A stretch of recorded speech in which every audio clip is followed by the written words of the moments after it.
İndi qız gələcək. İndi mən ne deyəcəm ki, bu qız məni bəyəns. Zarafat deyil, bir tək qızdır. Görüm verdiyim yol aldığım mala deyilmi, deyil. Mənim üçün təvafuk yoxdur. Olmasın, bu olsun.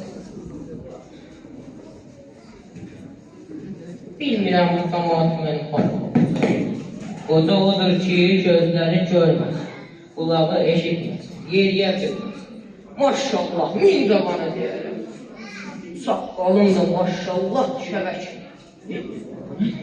Nədir? Ah, tük. Köfrə oğlu bərvər kanağını pis yapar deyir. Dayan sən, dayan. İndi gələk bu papaq məsələsinə. Mən bu papağı necə tapım ki, bu qız məni bəyənsin? Belə qoysam... Yox, qız məndən qorxar. Elə bilər Qarabağdan. Belə qoysam... Yox, elə bilər Şamaxı oyunbaz yapır. Belə qoysam... Yox, elə bilər Gəncə oyunbaz. Elə ən yaxşısı papaqsızdır. Onda elə bilər Abrabazon yapır.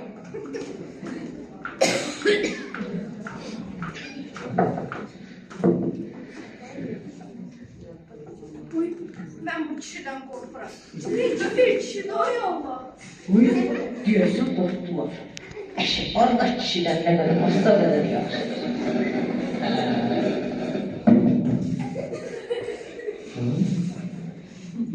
İndi deyin görüp tanınmazsınız, çürüyüzde kalsınız.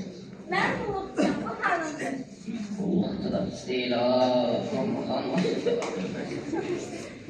Hanım, siz de tez-tez saçınıza xənal qoyursunuz. Tamam koyuyorum. Kocamın iki tane koysun. Buyur, niyə əsəbləşirsiniz ki? Xəlbət mən də qocalmamışım. Yəqin sizinlə saqqalınızı fənasını bitirsən də ağar. Xeyr, sadəcə bir növ adət-cariyə. Saqqalım ağarsa da, ağarmasa da. Tez-tez saqqalına xənal qoyuram.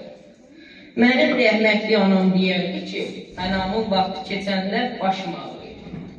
Əşib, pulum varsa, hər şey yap, keyfin kök.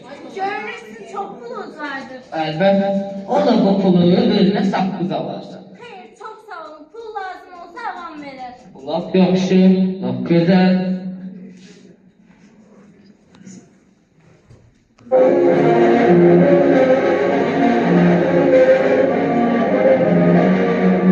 Üstün bağında yaşarsan, yürüsündür yarasan. Sen kimin gözleri bağın içinde göresen.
Görürəm ki, mənə sən çox yedirirsən gözünü. Qorxuram ki, sən aklında itirərsən özünü.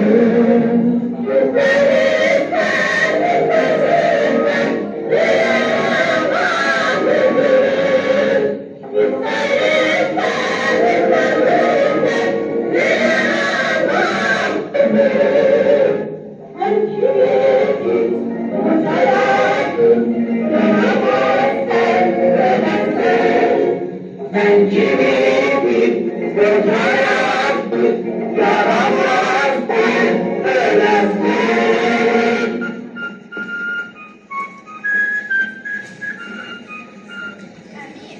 biz getdik. Nə? Əmi? Bir dəli şeytan deyil. Bunların ikisində bir daha.